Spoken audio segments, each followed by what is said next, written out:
I hadn't meant to stop by that afternoon. I'd been walking home from class, jacket pulled tight against the wind, when the fever really started to bite. My head felt heavy, my skin prickled under my shirt.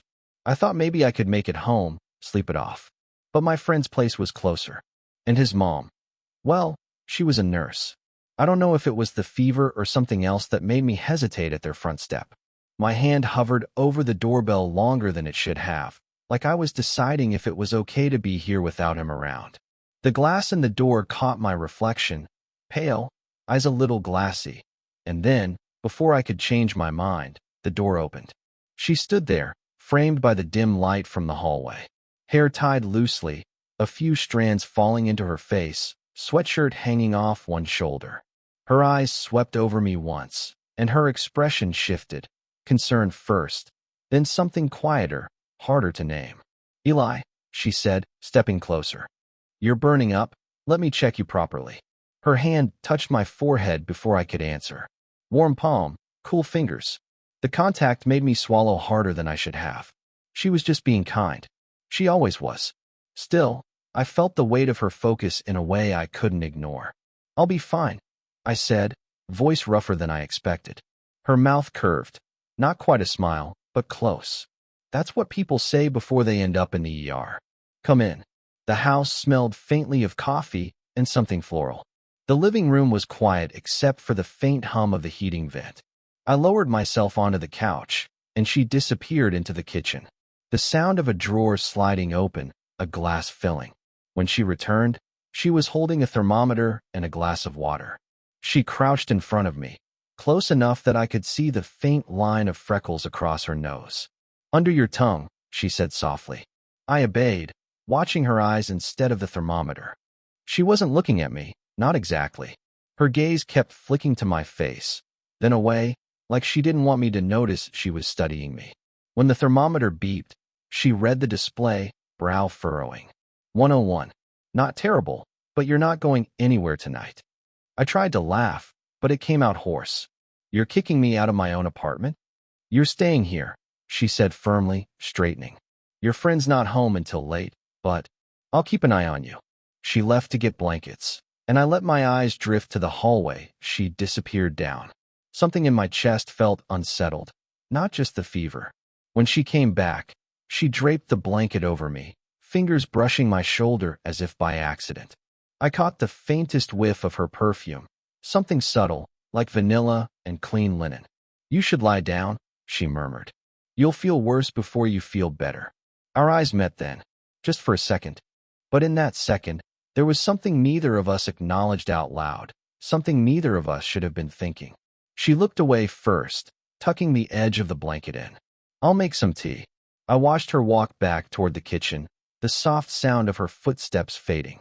My fever might have been making me imagine things. Or maybe it wasn't. Before I could decide, the doorbell rang. She stopped in the hallway and glanced back at me, and the look in her eyes wasn't just surprise. It was something else. The chime echoed through the quiet house, breaking the strange stillness between us. She hesitated mid-step, glancing toward the front door. I noticed how her hand rested on the wall, fingers flexing slightly, like she was deciding whether to answer. "It's probably a delivery," she murmured, almost to herself. She opened the door just enough to speak to someone outside, her voice low, polite.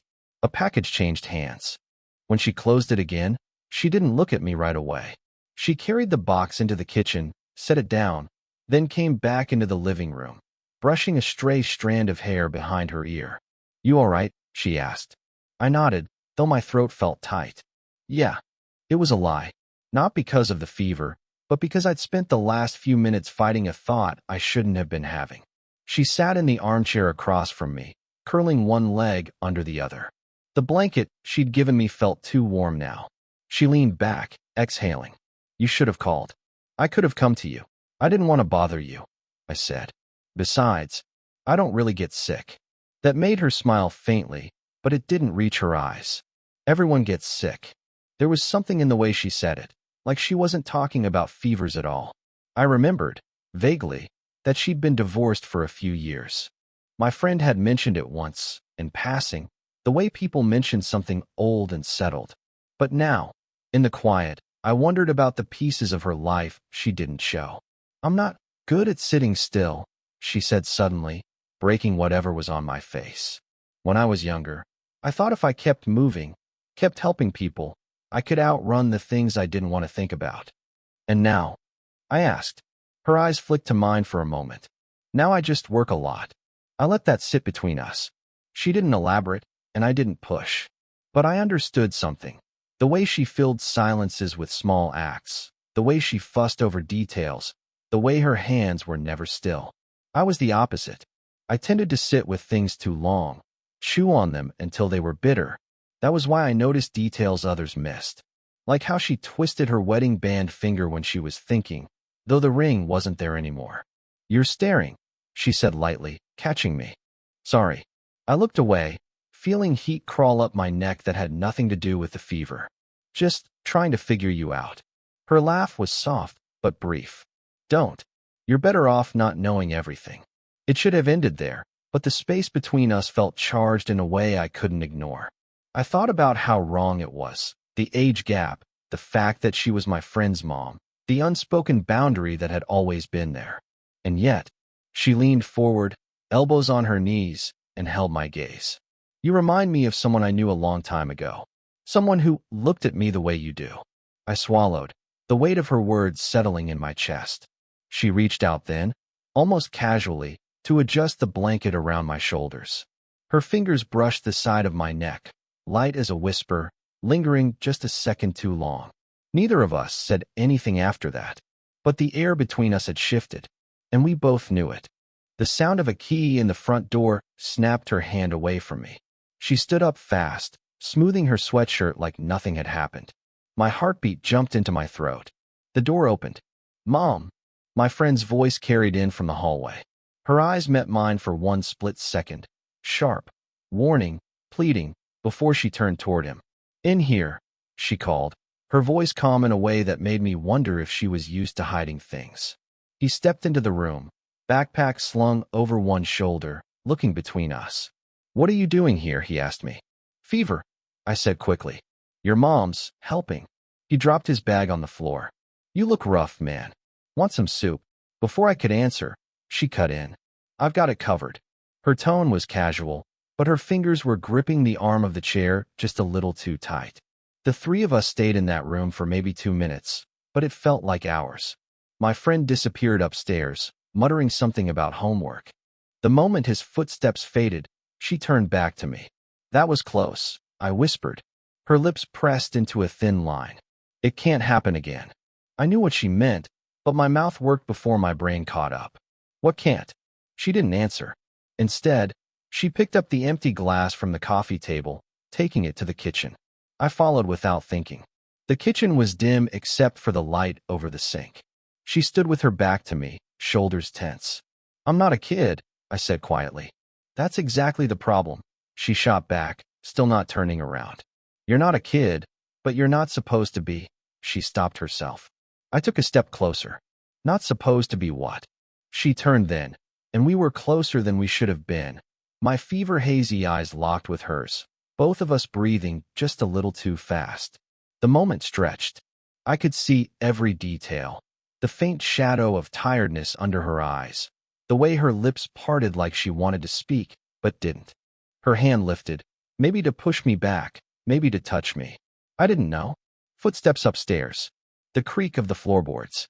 We both froze. She dropped her hand, stepped away, and busied herself with rinsing the glass. Go rest, she said, voice clipped. I almost did. But at the kitchen doorway, I looked back. She was watching me, her face unreadable. When our eyes met, she didn't look away this time. It was only a second before we both turned from each other.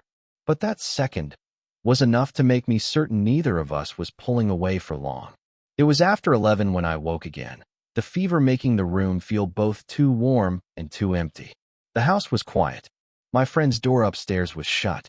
I padded into the kitchen for water, but she was already there, leaning against the counter with her arms folded. She wore a soft cardigan now, hair loose around her face. She looked tired, but her eyes tracked me the moment I stepped in. You should be asleep, she said. I couldn't. She set her mug down with a quiet clink. "You've been looking at me differently," she said, voice low. "Since the moment you walked in today." I froze. "And I've been pretending not to notice," she went on. "Because you're my son's friend. Because I know better." But she broke off, pressing her hand to her temple. "God, I hate how much I've thought about it." The words hit me harder than the fever. My pulse thudded in my ears. "I'm not here because of him," I said. "I'm here because of you." That made her look at me. Really look. "You shouldn't say things like that." "Why?" "Because it's true." Her jaw tightened. She stepped around the counter, closing the space between us. "Because if you keep saying it, I might stop pretending I don't want to hear it." We stood there, barely a foot apart. I could smell her perfume, faint and warm. My hands curled at my sides, every nerve screaming to bridge the gap. "You think I don't notice?" I said quietly. "The way you look at me when you think I'm not watching." Her breath caught. She shook her head, but didn't step back. "You have no idea what you're asking for." "Then tell me." Silence. Her eyes dropped to my mouth. A floorboard creaked upstairs. We both froze, listening. Nothing followed. When she looked back at me, her expression had changed. There was no disguise left in it. No polite nurse's concern, no friendly mother's smile. Just raw, unguarded wanting. Her hand lifted, fingertips brushing the side of my jaw. My skin burned under the touch. We leaned closer, slow, inevitable. The front door rattled with the sound of a key turning. The door swung open before either of us could move. My friend stepped in, jacket zipped halfway, eyes flicking from me to her. "Forgot my wallet." He stopped mid-sentence. "What's going on?" Her hand dropped from my face so fast it was like she'd been burned. "Nothing." Eli couldn't sleep, so we were just talking, I finished. My voice sounded strange in my own ears. His gaze bounced between us, something unreadable flickering across his face. "Right." He crossed to the table, picked up his wallet, but didn't leave. Instead, he lingered at the door, looking at me like he was piecing together a puzzle. "You know," he said slowly, "I heard you two earlier." Every muscle in my body locked. "Heard what?" she asked. "Talking," he said again, but his tone was heavier this time. "Not sure what it was about, but it didn't sound like you were just catching up." She exhaled through her nose, steady but guarded. "You should go. You're going to be late." He didn't move. "Mom, just be careful." When the door closed behind him, the kitchen felt colder. She braced her hands against the counter, her shoulders rigid. "This is exactly why." She stopped, swallowing whatever came next. "Why you keep pushing me away?" I asked. "Why I have to," she said sharply, turning to face me. "Because it's not just about you and me. It's about the people who get hurt when they find out." The words landed like a punch. And yet, my chest tightened at the thought of letting her walk away now. "I don't care who knows," I said, stepping toward her. "I just care about you." She shook her head, but there was a crack in her voice when she said, "Don't say that unless you mean it." "I mean it," I said. Every word. For a moment, neither of us moved. Then she closed her eyes, as if bracing for impact. "Eli, there's something you don't know." My breath caught. "I wasn't just your friend's mom," she said quietly. "Before you ever met him, I knew who you were." The room tilted. "What?" She looked at me then. Really looked, her eyes full of something between guilt and longing. "You're not the only one who's been watching from a distance." For a long time, she didn't speak. Just stood there, hands gripping the counter like she needed something solid to hold on to. "When I was still married," she said finally, "your mom came to the clinic. We talked. She told me about you, about how you were different, sensitive, smart, a little too old for your age." Her eyes lifted to mine. "When I met you later, at the house with my son, I recognized you right away. And I kept my distance." "Why?" My voice came out rougher than I meant. "Because I liked you," she said. No hesitation. And that scared me. The truth sat between us like a third presence. I wanted to reach for her, but something in her posture warned me, not yet. "So this whole time," I started. She nodded. "Every smile. Every time I checked your temperature, made sure you ate, made sure you were fine. It wasn't just the nurse in me. And it wasn't just because you're my son's friend. It was because I cared." The heat in my chest had nothing to do with fever now. Then don't push me away, I said. Her lips trembled, almost a smile, almost breaking. Eli, if we start this, there's no hiding it. People will talk. My son will. I'll handle him. I cut in. I don't care if it's messy. I just care if it's real. She stepped toward me then, slow and careful, like she was testing whether the floor would hold. We were close enough that I could feel the warmth of her breath. This is your last chance to walk away, she said. I'm not walking. Her eyes searched mine, and whatever she found there made her shoulders drop, not in defeat, but in surrender. She lifted her hand to my face, palm warm, thumb brushing my cheek. You always looked at me like you saw more than I wanted anyone to see, she whispered. And now you do. We stayed like that, suspended, neither moving closer nor apart, because once we crossed that final inch, nothing could be undone. Her hand lingered on my face. My fingers curled around hers. I choose you, I said. Her breath caught, but she didn't kiss me. Instead, she rested her forehead against mine. Then we'll find out what that means. No promises. No perfect ending. Just the quiet thrum of two people standing in a choice they couldn't take back. It's been 3 weeks since that night. 3 weeks since I told her I wouldn't walk away. We haven't exactly been together, not the way people expect when they hear the word. We've shared moments, quiet and careful, tucked between the edges of our lives. A late coffee when her shift ends. A text that says you awake? At midnight. A glance across the living room when my friend is right there and has no idea. It's not easy. Some days I catch her pulling back, like she's reminding herself this is dangerous. Other days, it's me, thinking about how one wrong word could tear things apart. But there's also the warmth. The way she listens like what I'm saying matters. The way her hand will linger on mine for just a second too long when she passes me something. The way she says my name when she's tired, like it's the one thing she can't fake. She told me once that love, when it's real, doesn't show up neat and convenient. It shows up in the middle of your life and asks you if you're brave enough to let it stay. I think we're both still answering that question. Last night, as I was leaving, she stopped me at the door.